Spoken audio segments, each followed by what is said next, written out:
அஸ்ஸலாமு அலைக்கும் ஃப்ரெண்ட்ஸ். இஃப்தாருக்கு நோம்பு திறக்கிறதுக்கு நாங்கள் வந்துட்டு கடல வடை செஞ்சோங்க. சாதா கடல வடை இல்லைங்க, வாழைப்பூ முருங்கைக்கீரை கடல வடைங்க.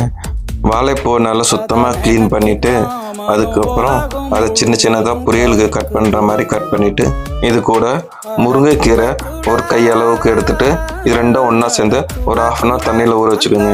அதுக்கப்புறம் கடலப்பருப்பை ஒரு 2 மணி நேரம் அதுவும் தண்ணியில் ஊற வச்சுட்டு ரெண்டும் தண்ணி இல்லாமல் அந்த கடலப்பருப்பு கூட 2 துண்டு இஞ்சி, ஒரு காஞ்ச மிளகா, கொஞ்சோண்டு சோம்பு, அதுக்கப்புறம் பெருங்காயத்தூள் இதெல்லாம் மிக்ஸி ஜாரில் நல்லா நைஸாக அரைச்சி வச்சுட்டு வெங்காயம், சோம்பு, பச்சை மிளகா இது மேலே அப்படியே தூவிட்டு நல்லா பிசைஞ்சு முருங்கைக்கீரை ஆட் பண்ணிவிட்டு அதுவும் நல்லா பிசைஞ்சிட்டு ஒரு 15 minutes நல்லா ஊற வச்சு எடுத்து வச்சுங்க.